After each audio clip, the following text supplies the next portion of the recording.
Hello tout le monde, nouvelle vidéo du vendredi. Aujourd'hui il s'agit évidemment de mes objectifs 2024. Alors cette année j'ai décidé de faire une vidéo courte et d'arrêter de blablater parce que j'ai vu celle de l'année dernière. Elle fait 13 minutes et je blablate pour rien dire trop clairement. Là je commence, je blablate déjà pour rien dire. Mais bref, je vais essayer de moins blablater et d'aller au fait de ce que j'ai prévu de faire pour 2024. Donc il s'agit de 10 objectifs. Après mes bilans évidemment, je fais mes objectifs qui sont d'ailleurs très différents de ceux de l'année dernière parce que du coup j'ai regardé et j'ai décidé un peu de recentrer tout ça dans plusieurs catégories dans ma tête et du coup de faire des choses toujours réalisables, ça c'est sûr, mais il y a des choses l'année dernière que j'ai pas eu le temps de faire ou que je n'ai pas fait, j'ai pas eu la motivation de le faire surtout tout le long de l'année. Là, on essaye de trouver la motivation avec ces nouveaux 10 objectifs. Premier objectif qui paraît un peu simple pour moi, mais il s'agit de lire tous les jours, même un seul chapitre. Tu penses que je lis tous les jours? C'est totalement faux, je ne lis pas tous les jours, loin de là. Je peux enchaîner un bouquin en une soirée et pas lire pendant 3 jours après. Je suis très irrégulière au niveau de la lecture, pourtant la lecture me fait du bien. Alors cette année, j'ai décidé que je lisais au moins un chapitre par jour. Un chapitre, ça peut aller, bon ça dépend des bouquins, mais entre 5 et 10 minutes, c'est pas non plus la mort. Je peux le faire juste avant de me coucher ou juste en me levant quand je sais que je suis de soirée, et en me levant, je lis un chapitre. Voilà, ça c'est mon objectif. Déjà la semaine dernière, j'ai commencé, enfin pas la semaine dernière, quand je tourne cette vidéo, c'est la semaine dernière, c'était la première semaine de 2024, mais pour toi, c'est début 2024, la première semaine a été catastrophique. Donc on se reconcentre, effectivement les objectifs, on va pas aller les faire jusqu'au bout, tout le temps, comment te dire. S'il y a un jour où on fait pas, mais l'objectif est d'atteindre les 366, je crois, cette année, jours de lecture, donc au moins un chapitre par jour, si ce n'est plus, hein, évidemment, mais une fois que je suis lancée, souvent je dis plus, mais voilà, c'est mon objectif de vraiment me caler 10 minutes par jour pour lire. Dans le même sens, j'ai décidé que cette année j'allais lire 110 romans ou mangas, enfin 110 lectures, mais pas relectures. L'année dernière, je crois que j'ai atteint les 120, 130 avec les relectures, mais sans les relectures, j'étais qu'à 100. Donc cette année, c'est 110 nouvelles lectures, donc on verra si j'y arrive. Ensuite, voir un film par semaine, ça fait 52 films dans l'année, je pense que je peux le faire. L'année dernière, je n'ai pas vu de film et je me sens en retard sur plein de films, il y a plein de films que j'ai envie de voir. Donc c'est parti, un film par semaine, ça fait 52 à l'année, ça fait à peu près 100 heures de film, sachant que je fais toujours autre chose en même temps, c'est totalement possible. J'ai commencé l'année dernière, mais voir plus de séries en VO sous-titrées en français parce que je suis nulle en anglais ou en espagnol ou en allemand, enfin peu importe. Je suis nulle en langue, donc voir plus de séries en VO. D'habitude, tu sais, j'attends que les séries sortent en français.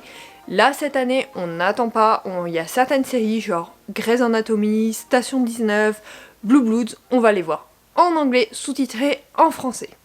On arrive à la moitié avec reprendre les essais culinaires, que ça soit en pâtisserie ou en cuisine. J'ai décidé que j'allais reprendre les essais, en fait, faire de nouveaux essais, changer un peu de ce que je fais habituellement. Donc un essai par semaine, c'était trop l'an dernier, c'était un objectif qui n'était pas atteignable sur certaines semaines. Là, c'est juste de les reprendre et d'en faire plus régulièrement.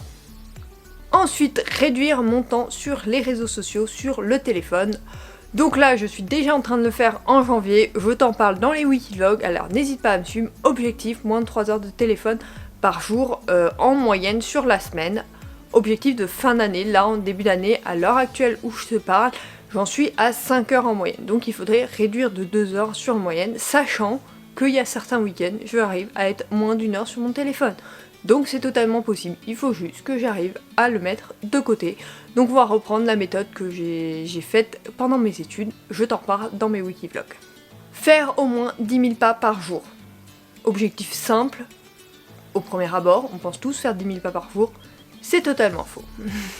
Là sur la première semaine, j'ai fait 10 000 pas tous les jours sauf samedi, il me restait 400 pas, j'ai pas porté ma montre pendant 2 heures donc je pense qu'ils ont été faits.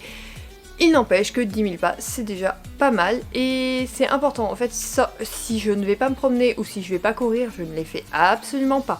J'atteins à peine les 5 000 pas, donc ça c'est une mission qui risque d'être compliquée sur le long terme, surtout quand on est fatigué, mais c'est une mission qui peut être sympathique. Courir 10 km en 60 minutes. À l'heure actuelle, il me faut 1h10, donc ça a fait réduire de 10 minutes. Je ne pense pas que ça soit extrême, donc j'espère y arriver. En tout cas, tu peux me suivre toujours sur les wikivlogs s'agissant de ça. Sortir de ma zone de confort. C'est-à-dire faire des choses qui sortent de mon quotidien, de mon train-train quotidien. Je sais que l'année dernière j'en ai fait pas mal et ça m'a plu.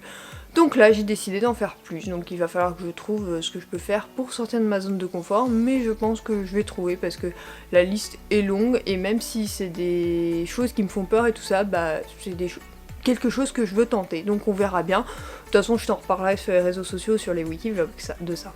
Et enfin, prendre une journée par mois pour moi. Oui, ça peut paraître égoïste, mais j'ai besoin de le faire.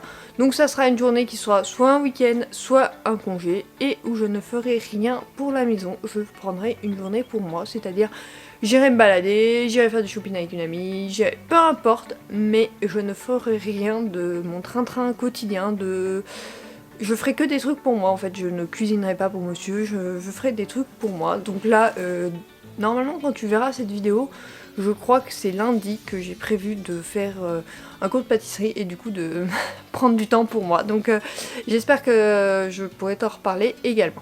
Ces 10 points sont maintenant terminés, j'espère que cette vidéo t'aura plu, elle est très très courte. N'hésite pas à me dire quels sont tes objectifs pour l'année 2024, moi voici les miens. Si tu veux suivre mon train-train quotidien, c'est sur Instagram que ça se passe, j'ai tendance à publier très régulièrement. Puis ensuite si tu veux suivre mes aventures dans ces objectifs, je t'en reparlerai régulièrement dans mes wikivlogs. Alors pas régulièrement, genre je vais dire j'en suis à tant de livres de lus. Non, ça tu vas voir mes bilans lecture et sur Libradic je crois qu'il y a les statistiques. Mais peu importe, ça c'est pas vraiment utile. Par exemple lire tous les jours, tu le verras peut-être pas. Mais des choses comme voir un film par semaine, théoriquement ça veut dire un avis film par wikivlog, hein. À voir. Déjà le premier wikivlog, je n'ai pas vu de film, donc j'essaierai de me rattraper dans le second avec 2 films. Normalement ça c'est faisable facilement. Juste il faut le temps de prendre le temps de le faire. Ensuite les essais culinaires, je les publierai sur Insta ou en wikivlog. Pour les réseaux sociaux je compte en parler en wikivlog parce que je pense que ça peut être très instructif. Après faire 10 000 pas par jour, pareil, je vais pas t'en parler tout le temps, mais souvent je te dis si je fais une promenade ou si je vais courir, donc ça... Tu peux dire que j'ai fait mes 10 000 pas quand je l'ai fait. Après courir, tu verras ma progression sur Insta ou sur les wikivlogs en effet. Et sortir de ma zone de confort, prendre une journée par mois, oui je pense que ça sera visible. Donc du coup si tu veux me suivre, n'hésite pas à rejoindre cette chaîne YouTube ou à me rejoindre sur Instagram, le lien est en barre d'infos. N'hésite pas à me donner en commentaire du coup tes objectifs 2024. Et on se retrouve dès la semaine prochaine pour une nouvelle vidéo. Sur ce, je te fais de gros bisous et je te dis bye.